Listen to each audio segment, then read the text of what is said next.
warahmatullahi wabarakatuh. Bismillahirrahmanirrahim. Alhamdulillahi rabbil alamin. Wa afdalus salati wa atammut taslimi ala sayyidina Muhammadin wa ala alihi wa sahbihi ajmain. Rabbi shrah li sadri wa yassir li amri wahlul 'uqdatam min lisani yafqahu qawli.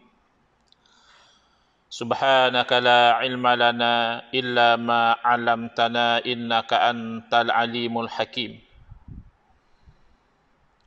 Allahumma akhrijna min zulumatil wahmi wa akrimna binuril fahmi waftah alaina bima'rifatil ilmi wa sahhil akhlaqana bil hilm waj'alna mimman yastami'una al-qawla fayattabi'una ahsanah.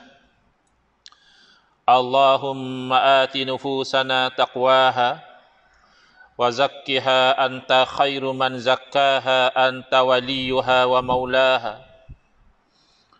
Allahumma arinal haqqa haqqan warzuqna ittiba'ah wa arinal batila batilan warzuqna ijtinabah. Allahumma anfa'na bima 'allamtana wa 'allimna ma yanfa'una wa zidna ilman wa huda amma ba'd.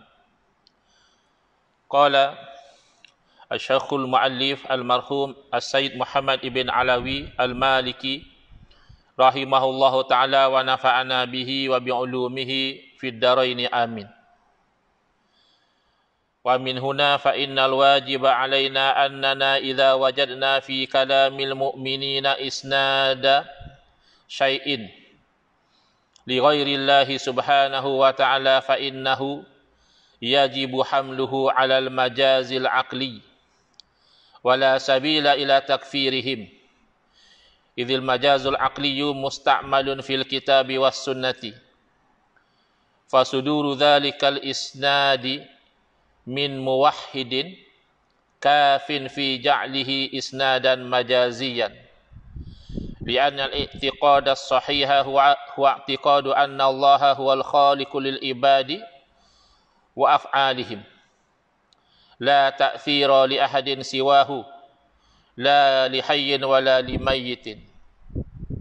Alhamdulillah, muslimin muslimat, hadirin hadirat yang saya hormati, syukur kehadrat Allah Subhanahu wa taala, pada malam ini kita akan menyambung pengajian kuliah Maghrib bulanan hari Sabtu yang pertama anjuran Masjid Al-Ikhlas, seksyen 13 Shah Alam, menggunakan kitab Mafahim Yajibu Antusahhah, kefahaman yang wajib diperbetulkan, hasil tangan almarhum As-Sayyid Muhammad ibn Alawi Al-Maliki rahimahullah ta'ala.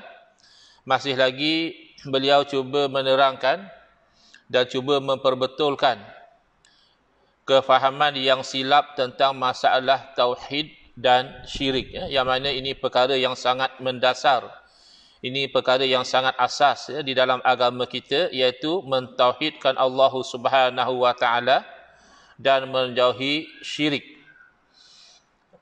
Iaitu sebahagian umat Islam sendiri menyangkakan bahawa semata-mata seseorang itu menyandarkan sesuatu kepada makhluk, maka itu telah menjadi syirik. Misal yang mudah, satu orang yang ada penyakit datang berjumpa dengan seorang doktor, lalu dia meminta kepada doktor tersebut, "Tuan doktor, tolong sembuhkan penyakit saya." Padahal yang menyembuhkan penyakit adalah Allah.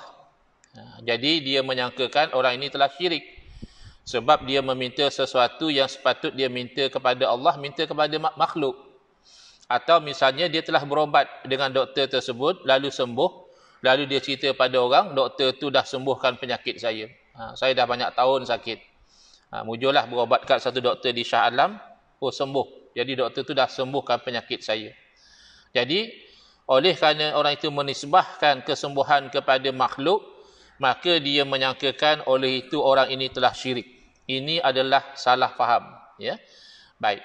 Jadi beliau menerangkan, dari sini sesungguhnya wajib ke atas kita apabila kita mendapati pada kalam, pada percakapan seorang yang beriman, dia menyandarkan sesuatu kepada selain daripada Allah Subhanahu wa taala, maka sesungguhnya wajib kita itu memahami perkataan itu dengan al-majazul aqli, berarti secara sandaran yang tidak hakiki.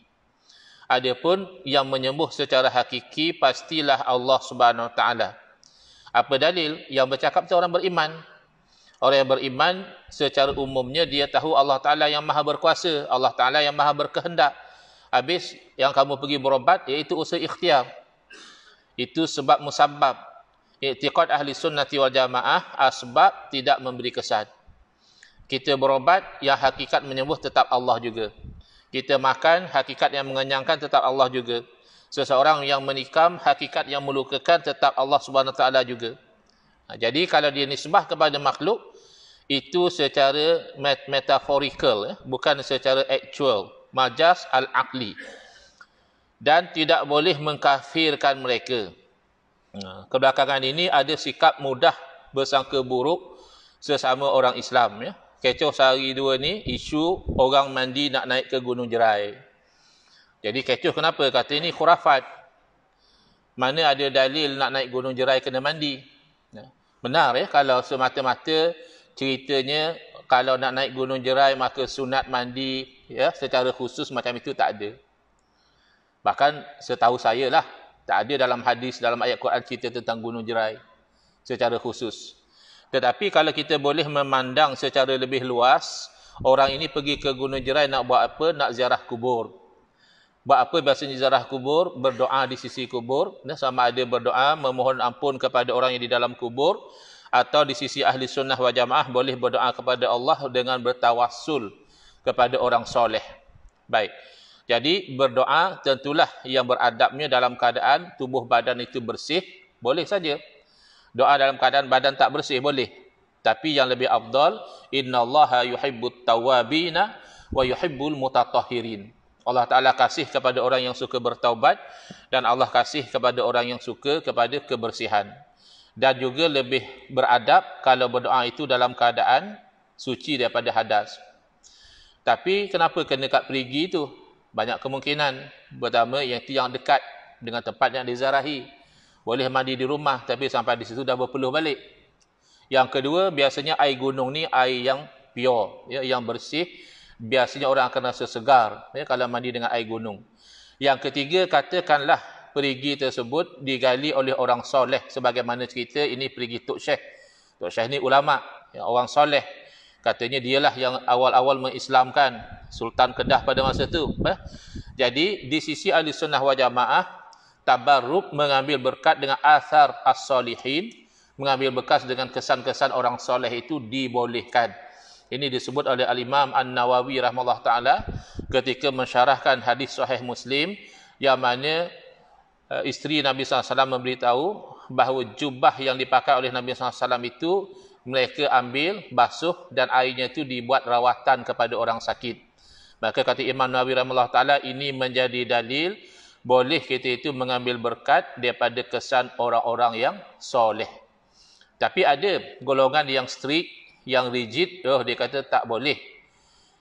Yang boleh hanya kesan Nabi SAW. Jubah Nabi boleh, rambut Nabi boleh, baju Nabi boleh. Tapi kalau selain daripada Nabi SAW, tak boleh. Maka tak bolehnya itu tidak ada dalil. Ia hanya satu penyempitan takhsis yang tidak ada mukhassis. At-takhsis bidunil mukhassis itu batil. Kerana asalnya, apabila datang boleh mengambil sesuatu kebaikan daripada orang soleh, maka secara umum.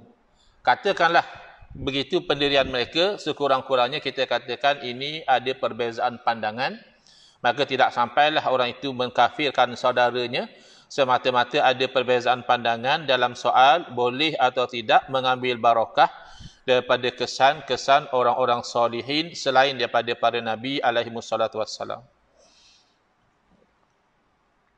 Kerana penggunaan secara majaz akli, iaitu secara metaphorical, bukan secara actual, musta'malun fil kitab was sunnah. Uslub itu, cara itu ada disebutkan di dalam Al-Quran dan juga di dalam sunnah Nabi sallallahu alaihi wasallam. Jadi tidak boleh ditolak cara yang demikian. Kalau tolak al-majazul aqli, berarti menolak cara Allah dan Rasul di dalam menyampaikan. Al-Quran menggunakan majaz aqli, hadis Nabi SAW juga menggunakan majaz aqli. Maka apabila terkeluar menyandarkan sesuatu kepada makhluk daripada seorang muwahhid, muwahhid maknanya orang yang bertauhid, maka itu sudah memadai untuk menjadikan penyandaran itu adalah majazi, bukan secara hakiki, bukan secara actual.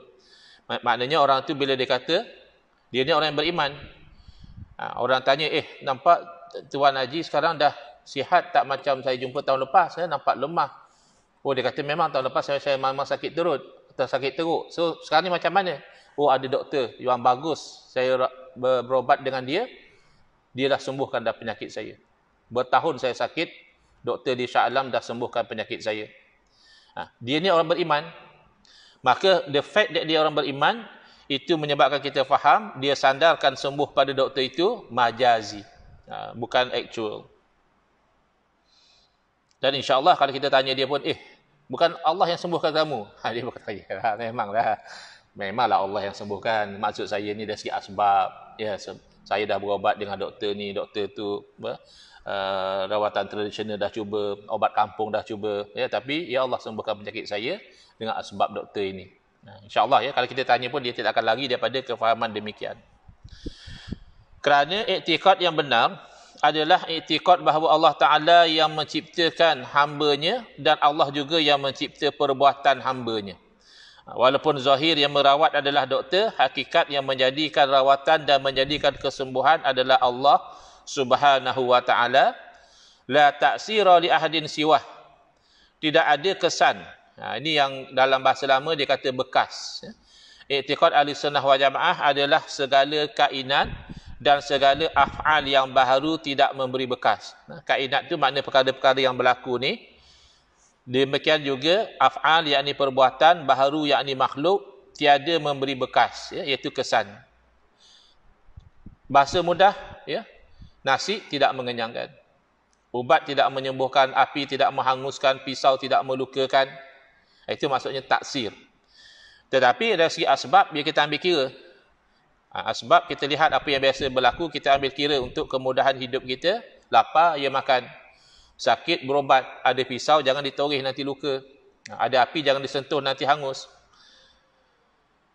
Hakikat, tidak ada sebarang kesan bagi seseorang pun lain daripada Allah. Baik makhluk itu hidup, tidak boleh bagi apa-apa, ataupun makhluk yang mati juga hakikatnya tidak boleh memberi apa-apa. Maka i'tiqad inilah namanya tauhid. Bi khilafi man i'taqada ghayra hadha fa innahu yaqa'u fil isyrak. Berbeza kalau orang itu berkeyakinan lain. Misalnya, saya katalah orang kafir. Orang kafir, misalnya dia percaya nature, bukan Tuhan. Tapi memang nasi itu nature-nya mengenyangkan. Api itu nature-nya menghanguskan.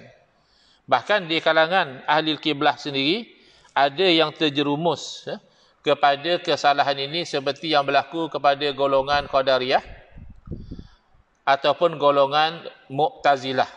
Qadariyah, dia memang sepakat ulama mengatakan jadi kafir sebab dia kata memang nasi mengenyangkan. Tetapi kalau Mu'tazilah itu khilaf. Sebahagian ulama kata menjadi kafir juga, sebahagian kata tidak sampai jadi kafir. Dia kata Allah jadikan nasi, Allah jadikan pada nasi itu satu kekuatan yang mana dengan kekuatan itulah nasi mengenyangkan. Itu beza sikit ya dengan Qadariyah.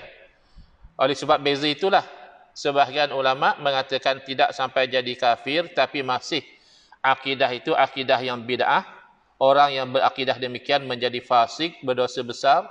Wajib dia bertaubat, kembali kepada akidah Ahlussunnati wal Jamaah, iaitu dalam contoh tadi, Allah jadikan nasi, Allah juga yang menjadikan kenyang.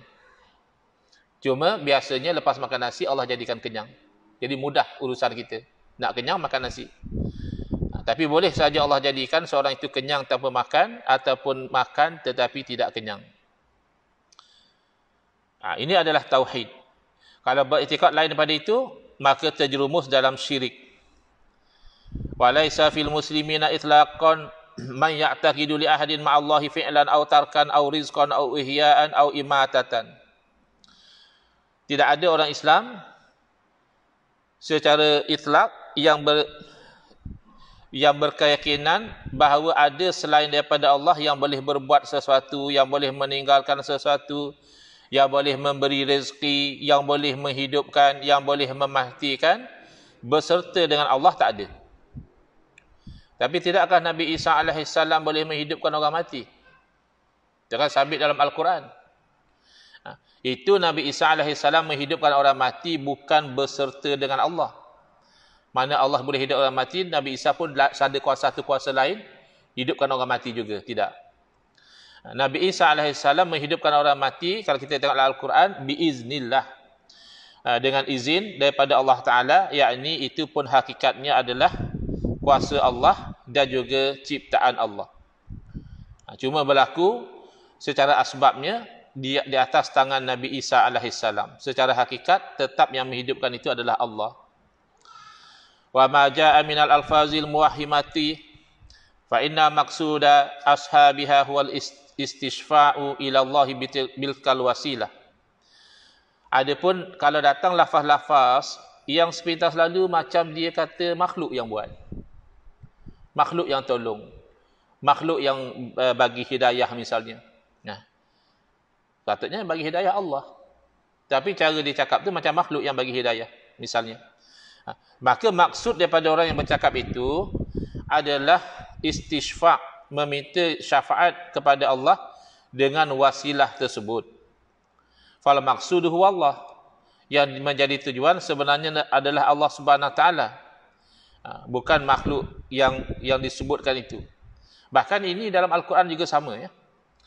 Dalam Al-Quran apabila Allah Taala menerangkan hakikat, Allah nafikan daripada makhluk. Hidayah misalnya. Adakah boleh Nabi sallallahu alaihi wasallam memberi hidayah? Dalam Al-Quran ada penafian. Allah berfirman, innaka la tahdi man ahbabta walakinna Allah yahdi man yasha.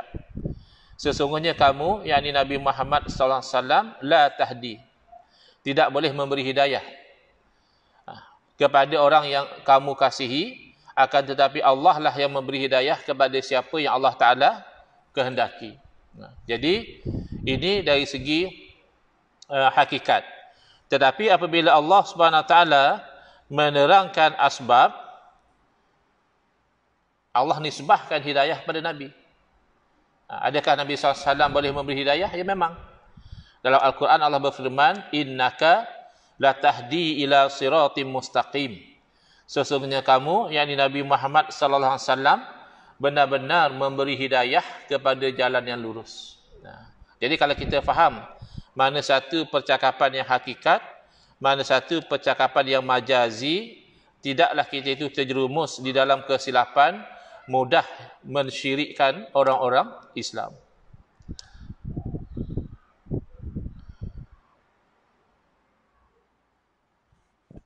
Maka tidak ada seorang pun daripada kalangan orang-orang yang beriman yang meminta sesuatu kepada makhluk, berkeyakinan bahawa makhluk itulah yang berkuasa memberikan secara hakikat. Penisbahan itu hanyalah penisbahan zahir, hakikatnya adalah daripada Allah Subhanahu Wa Taala. Wa na'udzu billahi an narmiya musliman bisyirkin aw kufrin min ajli khata'in aw jahlin aw nisyanin aw ijtihadin. Kita mohon lindung dengan Allah Ta'ala daripada kita itu mudah-mudah menuduh seorang Islam, mengatakan dia musyrik atau mengatakan dia kafir, semata-mata barangkali dia tersilap. Ya. Kadang-kadang orang itu bercakap, tergelincir lidah dia, zahir seolah-olah dia mengatakan sesuatu yang batil. Atau kerana dia jahil, dia tak faham istilah tu. Kan dulu ada satu orang dia cakap Allah tu makhluk halus. Kalau ikut zahir kalam dia kafir. Allah dikatakan makhluk, jadi kafir. Tapi adakah kita boleh kata kamu dah jadi kafir? Cek dulu. Mungkin cek-cek dia pun saya tak tahu. Saya ingatkan makhluk halus tu maksudnya benda ghaib. Begitu. Tak sampai jadi kafir, tapi kesilapan lah. Sebab Allah bukan makhluk. Pernah ya satu orang dia kata Allah tu makhluk halus. Jadi tak boleh juga cepat kita kata kamu dah jadi kafir sebab kamu kata Allah makhluk. Cek-cek rupanya dia pun tak faham makna makhluk.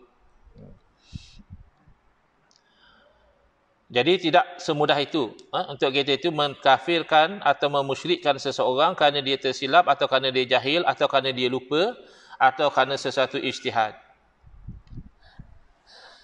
Berkait dengan Gunung Jerai, isunya orang mandi air telaga dan berwuduk, which is tak ada masalah pun, kecuali dia dakwa inilah ya kaifiat untuk naik Gunung Jerai, ya kena mandi dan berwuduk terlebih dahulu, ikut syarak misalnya, itu kena ada dalil. Tapi bila sebut Gunung Jerai, orang duk tanya pasal apa cerita pula katanya Nabi Adam alaihissalam turun ke Gunung Jerai. Jadi kemungkinanlah ada ustaz yang menyampaikan begitu ataupun dia menyampaikan lain, wallahualam saya tak dengar. Tapi asal sebut Gunung Jerai je 2-3 komen tanya ustaz, cuba jawab pasal Nabi Adam turun di Gunung Jerai.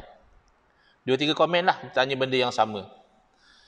Jadi saya terangkan, dia benda ni kita kena faham ya. Ada yang namanya akli dari segi akal, ada yang namanya syar'i dari segi syarak, ada yang namanya adi dari segi adah. Jadi yang pertama kita kena faham, dari segi akli, dari segi hukum akal, harus jaiz Nabi Adam alaihissalam turun di mana-mana bahagian di dunia ni. Maknanya kalau kata di Shah Alam pun harus akal saja. Tak mustahil Nabi Adam turun di Shah Alam, tak wajib Nabi Adam turun di Shah Alam, di India, di Amerika, di mana? Jawas akli. Harus semata-mata. Itu yang pertama. Yang kedua, setahu saya, setakat saya mengaji lah, tidak ada satu dalil yang sahih dan soreh, yang jelas, yang menceritakan bahawa Nabi Adam AS turun di mana. Turun di dunia itu jelas. Itu tak boleh nafi, dalam Quran ada sebut. Tapi which part of this world Nabi Adam turun? Saya pernah dengar orang kata di India. Ya. Tapi ada ke dalil yang jelas mengatakan Nabi Adam AS turun di situ? Setahu saya tak ada. Jadi bila perkara yang demikian, berarti perkara ini bukan perkara usul akidah. Apa makna bukan perkara usul akidah? Kesilapan dalam perkara itu tidak sampai menjadikan orang itu sesat atau kafir. Dia tersilap. Dia percaya Nabi Adam AS turun di India misalnya. Sebenarnya tidak. Tidak sampailah dia itu jadi sesat dan kafir. Tapi kalau dia percaya misalnya Nabi Adam tidak turun ke dunia, itu bercanggah jelas dengan Quran. Atau dia percaya misalnya tak ada syurga, tak ada neraka, itu jelas bawa kepada kufur, kerana bercanggah dengan dalil-dalil yang jelas, ijma' dan sebagainya. Tetapi kalau dia tersilap dalam perkara tadi, tidak sampai membawa dia menjadi kafir ataupun sesat. Yang ketiga, dalam masa yang sama, walaupun benda ini harus dari segi akal, tak boleh sewenang-wenangnya satu orang mendakwa Nabi Adam turun di sini, Nabi Adam turun di sana. Ya memang harus dari segi akal, tapi kamu mendakwa tu sama juga. Harus misalnya saya punya duit 1 juta ringgit. Harus. Tapi kalau saya tak punya dan saya dakwa saya punya, itu kan berbohong. Harus akal, tidak memberi satu justifikasi kita boleh membuat dakwaan yang tanpa asas. Jadi menjadi satu kesalahan lah kalau dia itu mendakwa tanpa ada data dan fakta. Paling kurang dia boleh cerita dalam kitab ulama sekian disebutkan, qil dikatakan di sini. Maknanya lemah lah. Ataupun hukia dihikayatkan, qil dikatakan. Tapi tanpa kitab, tanpa data, tiba-tiba kita mendakwa, maka itu satu perbuatan yang tidak sesuai dengan tuntutan agama kita. Kerana dalam Al-Quran Allah berfirman, wala taqfu ma laisa laka bihi ilmun. Jangan kamu ikut satu perkara yang kamu tak punya ilmu. Jadi kamu kata Nabi Adam AS turun di mana? Mana ambilan kamu? Mana ilmu kamu? Tak ada, ya jangan cakap. Dan benda-benda macam ini pun biasanya tidak membawa sebarang faedah. Apa faedahnya kalau Nabi Adam AS memang turun di situ? Ya. Atau turun di tempat lain? Ya. Yang lebih aula diambil tahu adalah hukum syariat yang kita itu nak beramal halal haramnya. Kemudian nak tahu tentang perkara-perkara yang membersihkan hati daripada sifat terkeji, nak memantapkan akidah kita jangan lari pada ahli sunnati wal jamaah. Perkara-perkara yang tidak ada data dan fakta, jangan kita itu mendakwa yang bukan-bukan, ini membawa fitnah kepada agama dan menghilangkan keyakinan, integriti masyarakat kepada ustaz yang menyampaikan. Mungkin ustaz tu tak salah semua. Banyak benda lain dia ngajar betul. Tapi oleh sebab satu dua perkara yang seperti sebegitu boleh menghilangkan siqah, kepercayaan.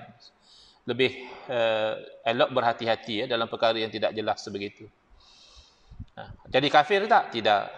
Semata-mata kerana satu kesilapan sebegitu, tidak sampai orang itu menjadi kafir atau sesat. Wa nahnu naqulu in kana katsira.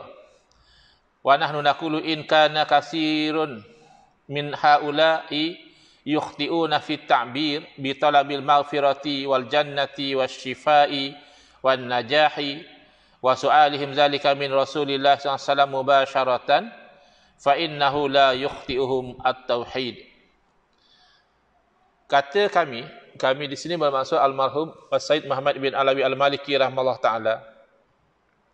Kalaupun orang ramai ada yang tersilap bagaimana ketika dia menyebut itu, instead of dia itu meminta syafaat dengan Nabi SAW, moga-moga Allah mengampunkan dia ataupun memberi dia syurga atau menyembuhkan dia atau memberi kejayaan kepada dia, lalu lidah dia itu langsung meminta kepada Nabi SAW, ya Rasulullah ighfirli, wahai Rasulullah ampunkanlah saya.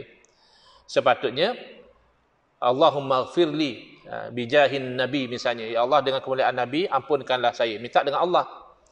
Tapi dia tersilap takbir, terus dia minta kepada Nabi SAW, minta keampunan, minta kesembuhan dan sebagainya. Tetapi tauhid mereka itu masih lagi tidak menyalahi. Maknanya walaupun lidah dia menyebut, meminta direct daripada Nabi SAW, tapi keyakinan dia tetap yakin bahawa Allah Ta'ala yang hakikatnya memberi segala permintaan dia.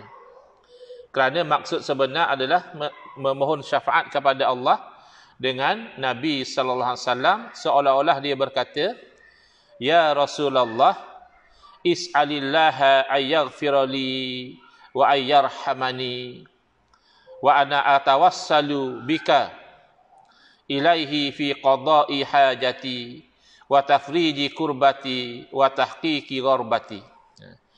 Jadi walaupun zahir percakapan dia seolah-olah dia meminta langsung kepada Rasulullah sallallahu alaihi wasallam, tapi lisan tauhid dia seolah-olah mengatakan, wahai Rasulullah, mohonlah kepada Allah moga-moga Allah mengampunkan bagiku, mohonlah kepada Allah moga-moga Allah merahmatiku, dan aku bertawasul denganmu. Tawasul ini adalah sesuatu yang diajar oleh Nabi SAW sendiri. Jangan ikut golongan yang mengharamkan tawasul. Golongan ini lebih mementingkan fatwa Al-Imam Ibn Taymiyah berbanding dengan sunnah Nabi SAW. Nabi yang ajar tawasul, tiba-tiba kita nak bangkang semata-mata kerana fatwa satu orang ulama, ini tidak betul. Dan saya bertawasul denganmu kepada Allah untuk menunaikan hajat saya dan melepaskan kesusahan saya dan merealisasikan hasrat saya. Ini sebenarnya permintaan kepada Allah Subhanahu wa taala. Wa qad kana sahabatu radhiyallahu anhum yasta'inu bihi sallallahu alaihi wasallam wa yastaghithuna wa yatlubuna minhu syafa'ata wa yashkuna halahum ilahi minal faqri wal maradi wal bala'i wad daini wal ajzi kama zakarna. Bahkan secara asbab, secara usaha dan ikhtiar, para sahabat radhiyallahu anhum sentiasa meminta tolong kepada Nabi SAW dan meminta syafaat daripada Nabi SAW dan mengadu hal keadaan mereka daripada kemiskinan, penyakit, bala, hutang, lemah, semua diadu kepada Nabi SAW. Adakah para sahabat syirik dengan Allah Ta'ala? Tidak mungkin. Tetapi aduan mereka kepada Nabi SAW ini hakikatnya adalah sebagai wasilah memohon agar Nabi SAW berdoa kepada Allah Subhanahu wa taala. Qala rahimahullah taala, wa ma'lumun annahu sallallahu alaihi wasallam la yaf'alu dhalika bi nafsihi istiqlalan bi dhatihi aw bi quwwatihi, wa innama huwa bi idnillahi wa amrihi wa qudratihi. Sedia maklum bahawa Nabi SAW tidak melakukan yang demikian itu dengan diri baginda sendiri secara independen, ya, tanpa ada kena-mengena dengan Allah, tidak. Maknanya dalam soal penyakit, dalam soal kemiskinan, dalam soal hutang, yang menunaikan hajat semua adalah Allah. Memang ada orang yang Nabi SAW sapu, sembuh, ada yang Nabi SAW ludah, baik, ya. Tetapi hakikatnya itu adalah daripada perintah dan kuasa Allah Subhanahu Wa Taala. Wa huwa abdun ma'murun lahu maqamuhu wajahuhu inda rabbih. Adapun baginda sallallahu alaihi wasallam adalah seorang hamba yang diperintahkan baginya dan diperintahkan baginya ada kedudukan dan juga kemuliaan di sisi Allah. Walahu karamatuhu allati yadkhulu biha 'ala Allahi ammatal bashar. Bahkan bagi baginda sallallahu alaihi wasallam itu adalah karamah, kemuliaan, yang dengan kemuliaan itulah manusia itu mendapat rahmat daripada Allah Ta'ala. Mimman yu'minuna bihi wa yusaddiquna birisalatihi wa ya'taqiduna fadlahu wa karamatahu. Dengan syarat mereka yang mendapat rahmat melalui Nabi SAW ini adalah orang yang beriman dengan baginda, yang membenarkan risalah yang dibawa oleh baginda, dan berkeyakinan tentang kelebihan dan kemuliaan Nabi sallallahu alaihi wasallam. Wa nahnu na'taqidu anna man i'taqada khilafa hadza faqad asyraka bila khilaf. Dan kami yakin kalaulah ada orang yang berkeyakinan lain daripada itu, maknanya dia berkeyakinan bahawa bukan Allah yang beri, maka orang ini telah melakukan kesyirikan. Tidak ada khilaf lah kalau demikian.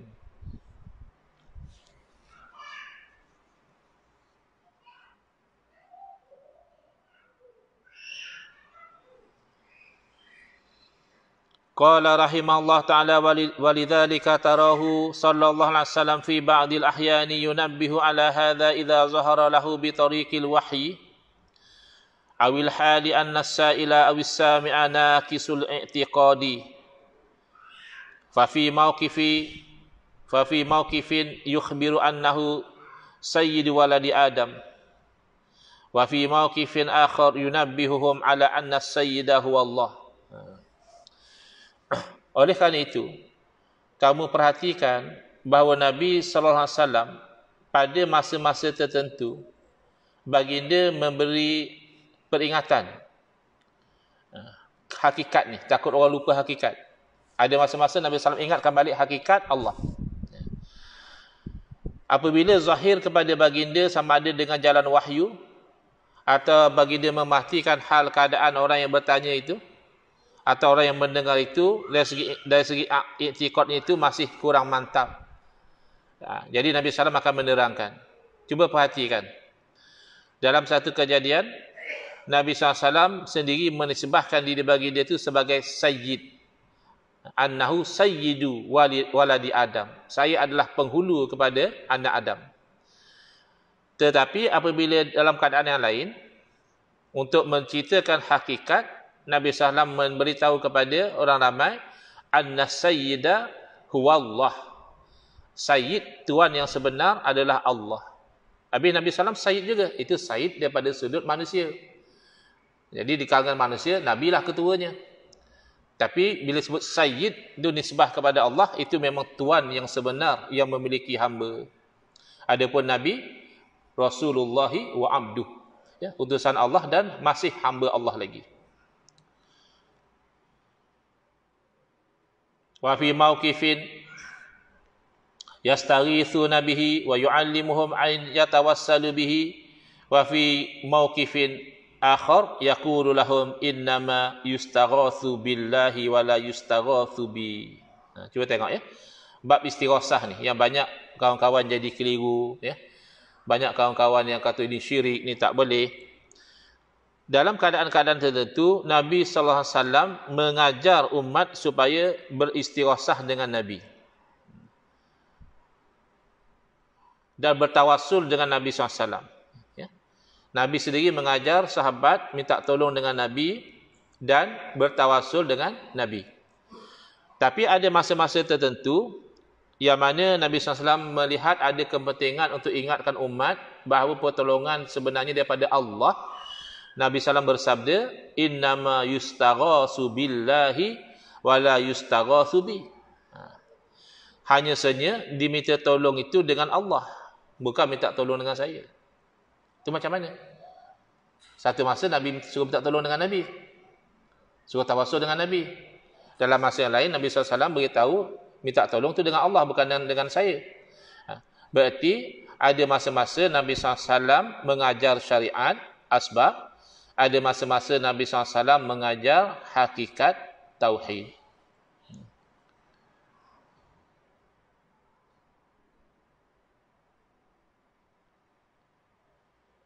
Dan ada tempat-tempat tertentu bila sahabat meminta tolong kepada Nabi SAW, Nabi memperkenankan pertolongan mereka.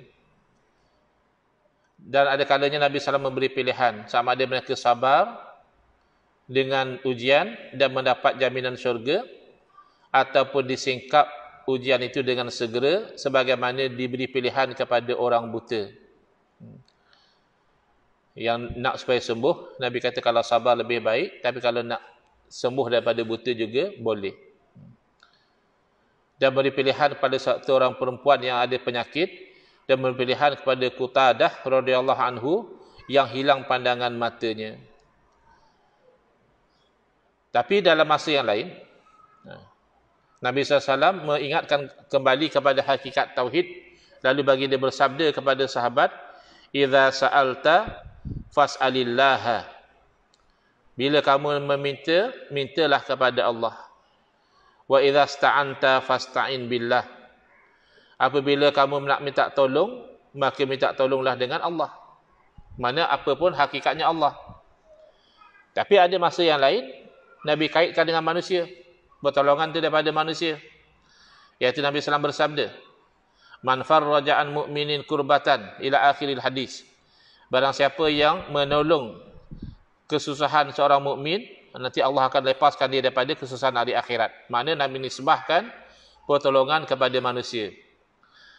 Jadi kalau kita faham tidak berlaku apa-apa percanggahan, tidak berlaku apa-apa kehairanan, kerana sebagaimana yang kita terangkan tadi, apabila Nabi SAW mengajar supaya minta tolong kepada makhluk, bertawassul, itu Nabi SAW sedang ajar syariat. Ini hukumnya, ini caranya.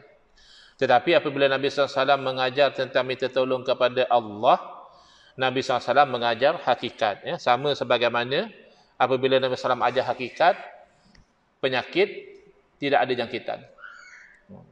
La adwa, Nabi kata. Tak ada jangkitan. Sehingga orang Badawi heran. Macam mana tak ada jangkitan?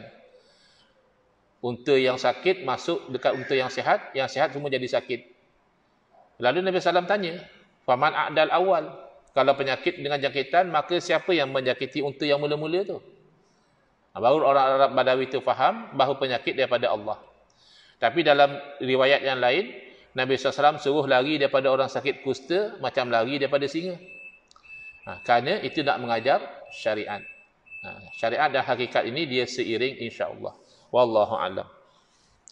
Bismillahirrahmanirrahim. Alhamdulillahirabbil alamin. Wassalatu wassalamu ala asyrafil anbiya'i wal mursalin wa ala alihi wa sahbihi ajma'in. Allahumma shrah sudurana wa ahsin akhlaqana wa azim ujurana wa nawwir qulubana bi nuri hidayatika kama natarada bi nuri syamsika abadan abada bi rahmatika ya arhamar rahimin. Walhamdulillahirabbil alamin. Amin ya rabbal alamin wal afu minkum.